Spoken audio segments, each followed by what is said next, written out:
और बुजुर्गों, मैंने पहले भी कहा था और आज भी कह रहा हूं,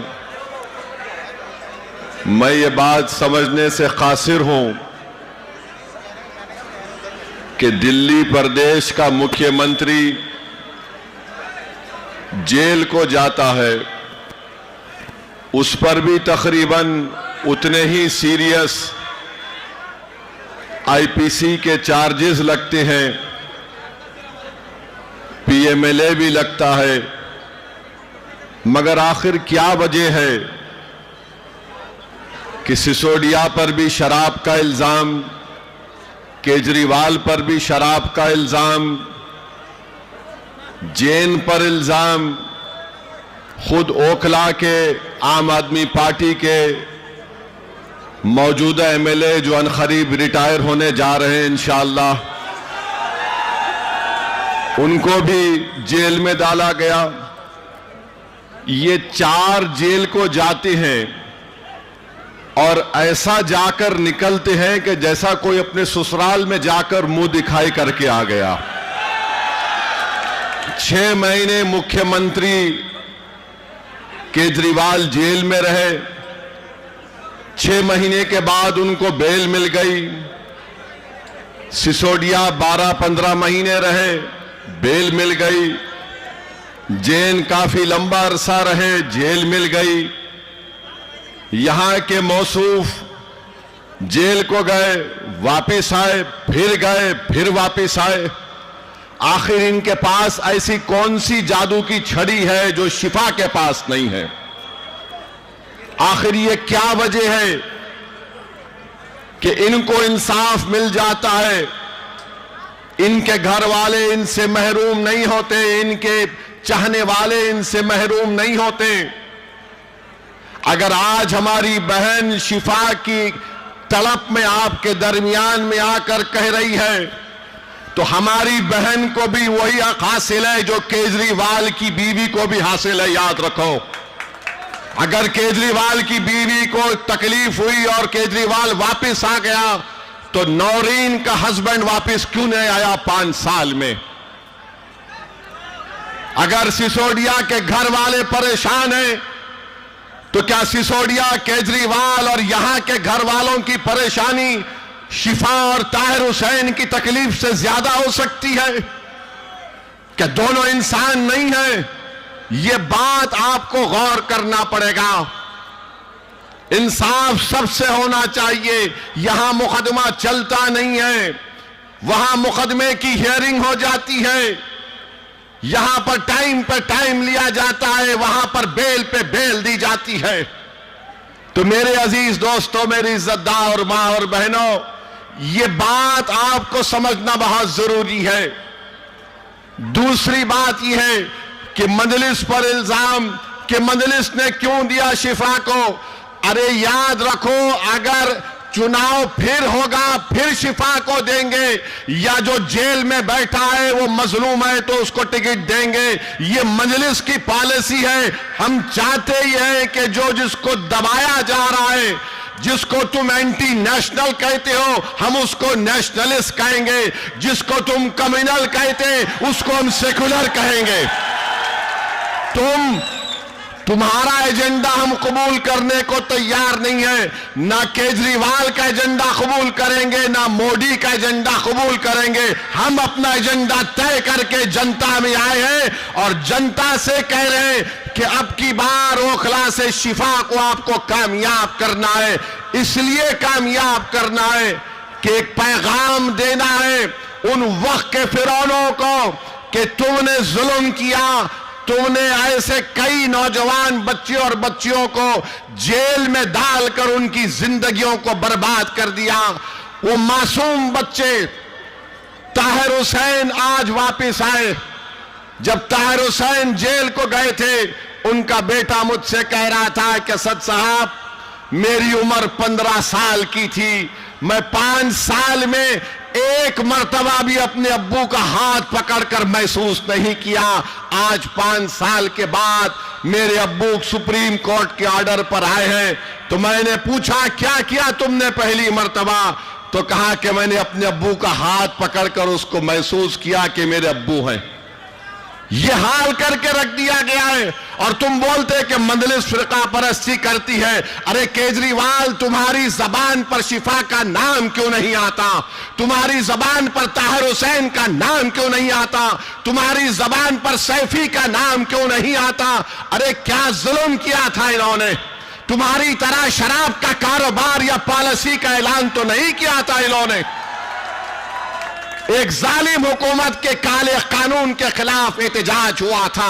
वो एहतजाज भारत की तारीख का एक तारीखी सुनहरा एहतजाज था। जिस एहतजाज को हमारी मां और बहनों ने शुरू किया, उस एहतजाज ने सारे भारत के नौजवानों को, हमको एक हौसला दिया और सारे भारत में शुरू हो गया शाहीन बाग हम भी बनाएंगे, शाहीन बाग हम भी बनाएंगे। मैं सलाम करता हूं आपको, मगर आपसे कह रहा हूं, जब आपने अपनी ताकत और बलबूते के ऊपर बगैर किसी सियासी पार्टी की ताईद लिए तुमने सारे मुल्क को एक पैगाम दिया कि किस तरह जमहूरियत में एहतजाज होता है। आपने कामयाब एहतजाज चलाया। आज वही एहतजाज की जरूरत है।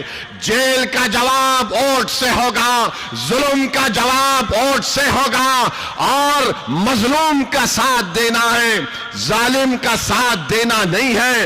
याद रखो, अगर ये वक्त की इख्तिदार की कुर्सियों पर बैठने वालों को अगर आप फिरौन समझते हैं तो फिर मूसा का साथ देना पड़ेगा। अगर फिरौन को फिरौन समझते हैं तो मूसा का साथ देना पड़ेगा। सिर्फ ये नहीं कह सकते कि नहीं ये लोग जालिम हैं। अरे अगर जालिम है तो जालिम को कौन हरा सकता है? उसका साथ दो। जालिम को वोट देने से जालिम और मजलूम मजबूत होगा। अगर इन यजीदियों को हराना है तो आपको हुसैनी लश्कर के परचम को लहराना पड़ेगा। अगर आप इंसाफ चाहते हैं, मान सम्मान चाहते हैं, तो मेरी आपसे दरबंदाना अपील है कि आप शिफा के हक में 5 तारीख को अपना वोट दें। और याद रखो, लोग आकर इल्जाम लगाते हैं मुझ पर, ओवैसी ये ओवैसी वो। अरे मुझे कोई फर्क नहीं पड़ता, तुम जितना बोलना चाहते मेरे बारे में बोल दो, क्योंकि ना तुम मेरी खबर में आने वाले हो, ना मैं तुम्हारी खबर में आने वाला हूं।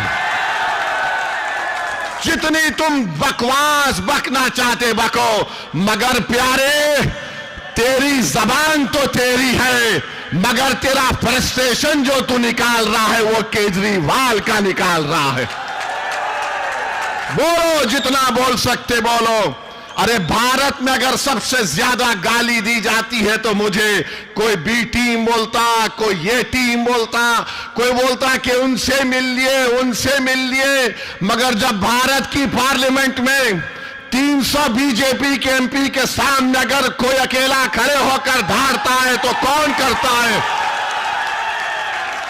CAA का कानून अगर किसी ने मोदी की आंखों में आंखें डालकर फाड़ा तो उसका नाम केजरीवाल नहीं था, वैसे ही था।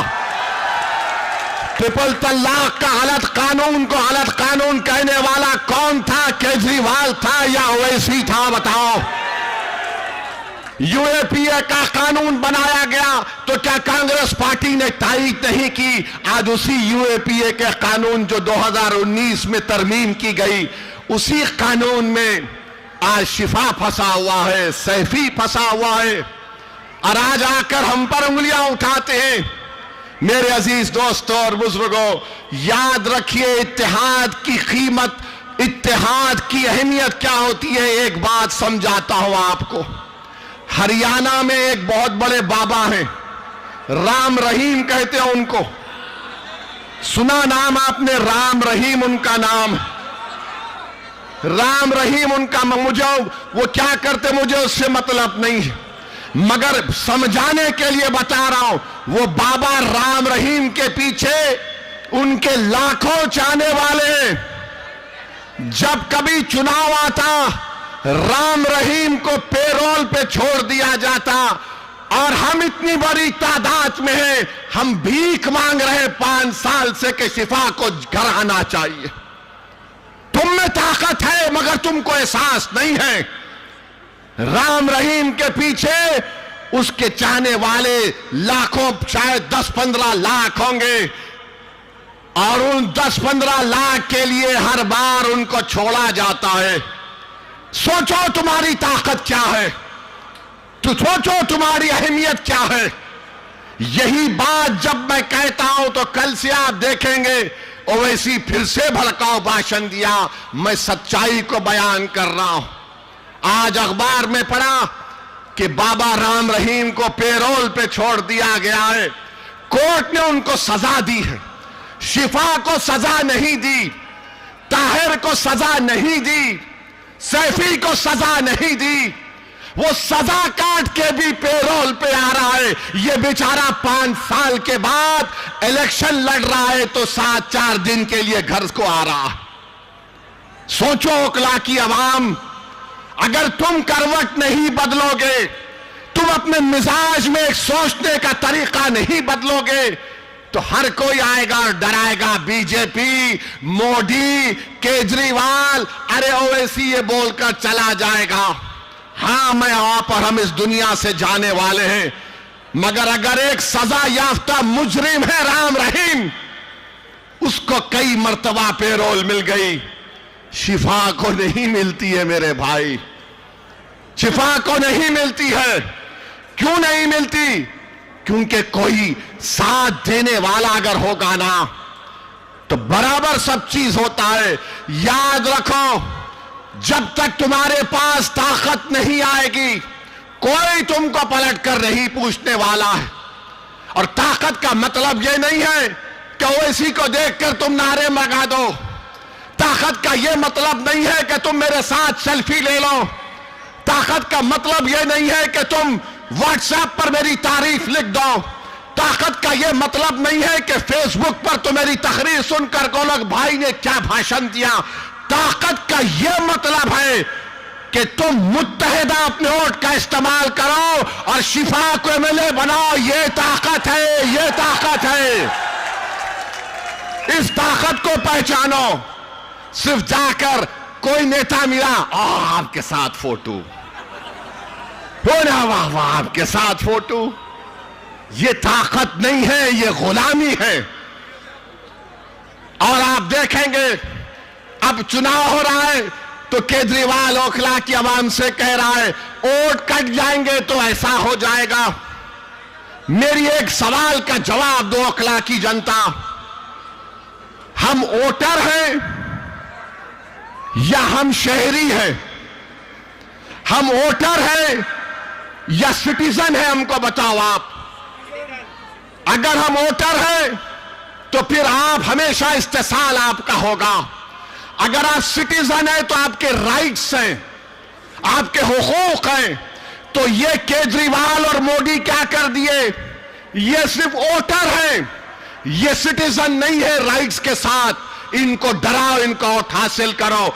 असदुद्दीन ओवैसी यही कह रहा है कि तुम पहले सिटीजन विथ राइट्स हो, उसके बाद वोटर हो। तुम कहां है तुम्हारा राइट? आज आकर यहां पर क्या कह रहे हैं केजरीवाल के लोग? बीजेपी जीत जाएगी, बीजेपी जीत जाएगी। तो ये ओखला में पानी आता है बराबर? क्या ओखला में सुबह में आपको एक आवाज नहीं आती कि पानी ले लो 25 रुपए, पानी ले लो 30 रुपए? ये सिटीजन विथ राइट्स का मामला है। मैं चला हूं ओखला में पैदल कई मर्तबा, हर जगह गंदगी है, सफाई नहीं होती। अरे केजरीवाल चला मेरे साथ, कला मेरे साथ चल, मैं तुझे दिखाता हूं ओखला में तुमने क्या किया। डिस्पेंसरी बनाई, अस्पताल बनाया, सफाई बनाई। चलो केजरीवाल ओखला में दिखाता हूं। पूरे दिल्ली का एक माउंट एवरेस्ट है कचरे का जो यहां पर लाकर फेंका जाता है।